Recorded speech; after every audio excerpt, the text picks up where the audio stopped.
Ressources culturelles, le service RC, une nouvelle dynamique pour un meilleur équipe des infos et médiatisé. Depuis 3 ans, le visage de la société a changé.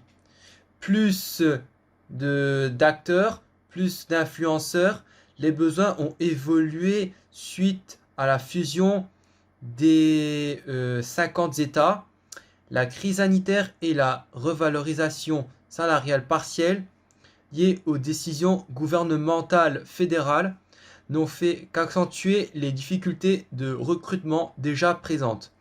Dans le secteur culturel, pour faire face à ces situations, la société lance un plan d'action sur le sujet piloté par le service RC.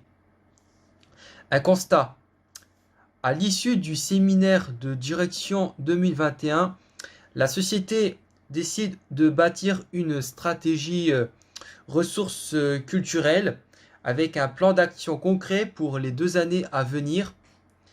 Parallèlement à cette démarche, la direction générale et la direction des ressources culturelles se sont penchées sur la refonte du service RC et sur la nécessité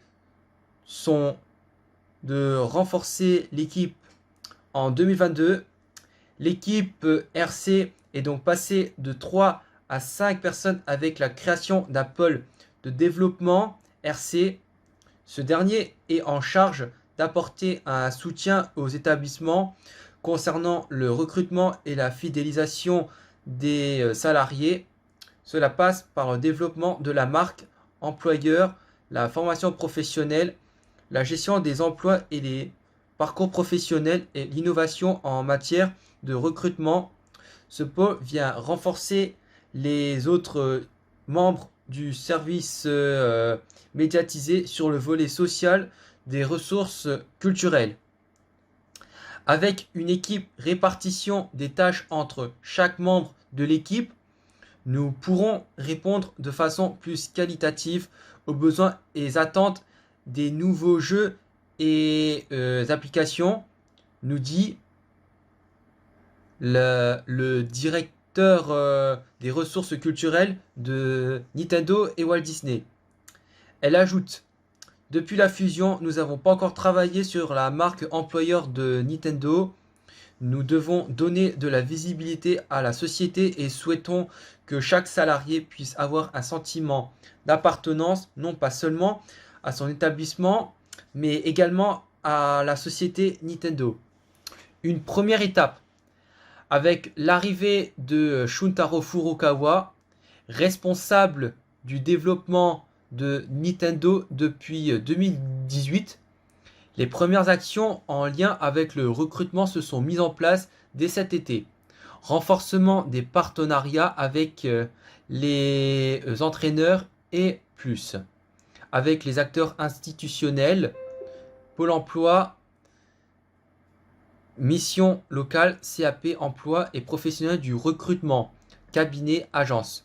Le pôle développement ressources culturelles a également intensifié sa présence sur les forums emploi en lien avec les établissements de la société. Lors des forums, nous mettons en avant le sens de la mission et les valeurs de Nintendo, ainsi que les possibilités de parcours de formation visant à favoriser l'évolution professionnelle, nous dit Shuntaro Furukawa. En parallèle, le service utilise de nouveaux outils facilitant le partage d'informations entre les nouveaux jeux et les applications telles que la CVTech mise en place depuis le mois d'octobre et s'appuie sur les réseaux sociaux pour développer la marque employeur. Quelques nouveautés. Après une vingtaine de projets d'alternance, contrats d'apprentissage ou de professionnalisation, à la rentrée 2022, l'association souhaite anticiper des besoins futurs en créant un vivier de professionnels pour l'ensemble des jeux vidéo et musique. De l'immersion à la période de formation jusqu'à l'embauche, nous proposons des parcours professionnels sur mesure. D'ailleurs, Nous accueillons au service ressources culturelles une alternante depuis le 3 octobre qui travaille en collaboration sur le volet relations sociales de l'équipe, nous dit Shuntaro Furukawa. Chaque alternant est accompagné par un maître d'apprentissage formé, précise moi. C'est également une façon de valoriser les professionnels de Nintendo en leur permettant de pouvoir transmettre leur savoir.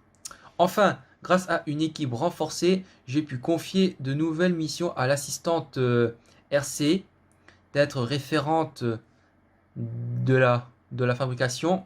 Cette nouvelle casquette a pour objectif d'avoir de la visibilité, d'anticiper des éventuelles inaptitudes au poste, de les éviter quand les problématiques sont identifiées en amont pour mieux accompagner les salariés dans leur démarche et leur parcours professionnel. Les directions des établissements seront associées tout au long de la mise en œuvre de cette stratégie qui sera la feuille de route du service ressources culturelles pour 2022-2024. Nintendo et le service ressources culturelles se donnent les moyens pour pouvoir, grâce à l'implication de tous les acteurs associatifs et partenaires externes, actionner de nouveaux leviers pour favoriser le recrutement, fidéliser ses salariés et leur permettre d'évoluer dans des conditions de travail acceptables. Get ready with me, Santa Paws Edition. For those who don't know, I played the main character orphan girl Quinn in the Disney movie Santa Paws. I was 5 years old when Santa Paws filmed. We filmed in Vancouver, Canada, and it was the first real film that I had ever played a live-action character in. Even though I was so young at the time it was filmed and released, it's still one of the main things that I get asked about today. It was truly one of the most amazing and fun and wholesome casts that I've ever worked with. My family is still friends with the director and their family. They're literally the absolute best. I think some of my favorite experiences from filming involve working with the girls who were also in the orphanage in the film itself. We spent hours and hours every day doing set school together because we had set teachers, and also just like hanging out in our trailers. It was just so much fun. The director did have a really funny, at the time, kind of sucky rule for all of the youth on set, and that was that as long as we were on set until we wrapped for the day, we couldn't eat any sort of sweets. And I think the rationale behind this was that he didn't want us to get all hyper and rambunctious as we had the tendency to do otherwise.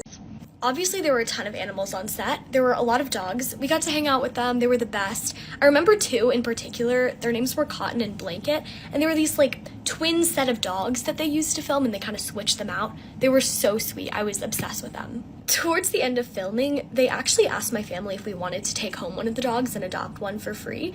And my mom said no, because in fairness, we were really busy with traveling at the time, so it probably wouldn't have lined up well with my performance schedule, but I was so devastated. I was like, why are we turning down a free dog? Crazy. It was truly one of those experiences that I will always look back on and associate with the word magical. I mean, if you've ever seen the movie, you know that the sets for like Santa's Workshop and the Huckleberry Toy Store and all of that are just so beautiful, so cool, and it was just like that in person. Not to mention, Vancouver in the winter is absolutely beautiful. There is nothing like it. I have so many stories that I could tell about behind the scenes, deleted scenes, life on set, things like that. But I'm wondering what you guys are curious about, and I would love to maybe make this into some sort of series about Santa Paws / adjacent movies that I've been in, and any questions y'all have about them, so let me know.